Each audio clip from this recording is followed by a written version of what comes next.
Well, good morning, beloved. This is your girl Sharon once again from my front seat. And here we are giving God all praise, honor, and glory for what? For a brand new day. Well, beloved, today it is Friday and it is August. And I believe it's the 6th. I don't know. I be forgetting to check yep, August, Friday, August the 6th, 20 and 21. And here we are giving God all praise, honor, and glory for what? For this brand new day. Well, by the grace of God, beloved, we are here. I'm here. My train is just pulled in, and I give God the glory. Beloved, God has kept us. We made it, y'all. We made it. It is Friday. So as I'm dressing this morning, I tell you what fell in my spirit. Um, so now remember, Saul did not like David. He did not. Now, it did not start off that way or start out that way, but Saul, he had an issue with David. Well, where that issue come from? See, the folk got involved, right? And the folks start singing, well, hey, Saul killed his 1,000 and David killed his 10,000. And keep in mind, Saul was what? He was the king. Now, David had been anointed to be king. I just can't wait to be king. But actually, David could wait, He was anointed to be king. Now, but Saul was the king at this time. So although Saul did not like David, and David had like serious issues with Saul had a son by the name of Jonathan. And Saul's son, Jonathan, guess what, y'all? He loved David. And guess what, y'all? David loved Jonathan. And David and Jonathan were like brothers. They loved one another. They really did. Now, what fell in my spirit also was the fact that Jonathan had a son who was injured. And his son in his injury was left disabled. And the son was just kind of put away. He was put away, and he was put away in the land of Lodabar. Now, I'm going to tell you what part fell in my spirit. Beloved, we fast forward a whole lot of years, and King David remembered. And he asked the question, is there anyone left? Is there anyone left of that family? Is there anyone left? And someone said, well, Jonathan has a son, Meshiva. I could say it at home.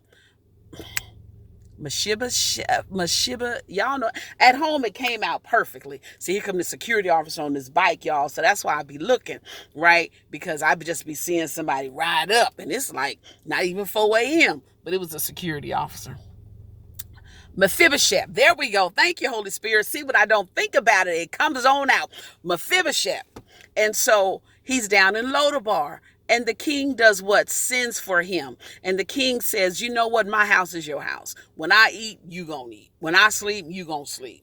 When I move, you move. Just like that. Okay, I'm sorry. Anywho, beloved, but the part, see, that fell in my spirit. And then I said, okay, I hear you, Jesus. And this was my conversation this morning, right? So then it was like, beloved, there's somebody looking to bless you. There is someone looking to bless you. Auntie Pat told me this years ago. She said, Nisi Poo, she said, I believe God has people walking around looking for somebody to bless. Beloved, someone is looking to bless you. And it may not be because of you, because of like who you are, but because of who perhaps your mama was, or perhaps who because your daddy was, or perhaps, you look just like this man who I used to work for, and he was so kind to me. You know what? You look just like this lady. She was my nurse. You look just like an old neighbor, someone I went to school with. Are you perhaps related to?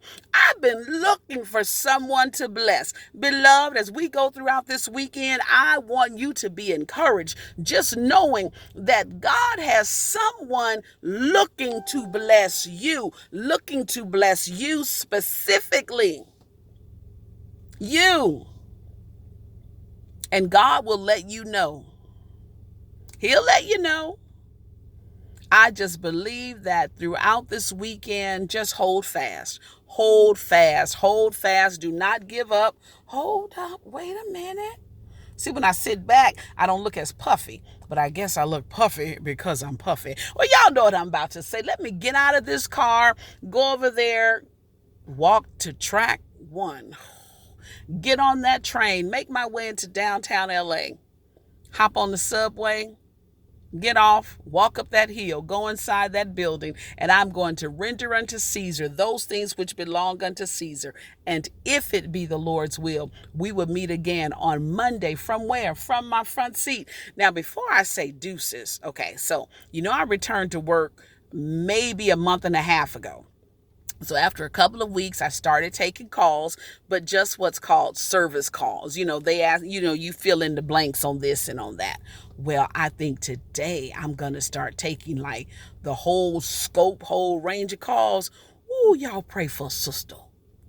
I'm looking at the literature, the material yesterday, and I'm like, oh my goodness. And then I just heard this, well, I don't even know if it's still a small voice, but I heard something say, girl, just go on and jump in there. You know what? It's going to be just like day one when you came onto the floor 20 years ago. You're going to be just as whatever. Just do it. So I think I'm going to let my supervisor know that today, maybe after lunch, I'm ready to just jump on in there. So, I'm about to say, let me get out of this car, go over there, get on that train, make my way into downtown LA, walk inside that building. I'm going to render unto Caesar those things which belong unto Caesar. And if it be the Lord's will, we will meet again on Monday. From where? From my front seat. This your girl Sharon, and I'm out, y'all. Deuces.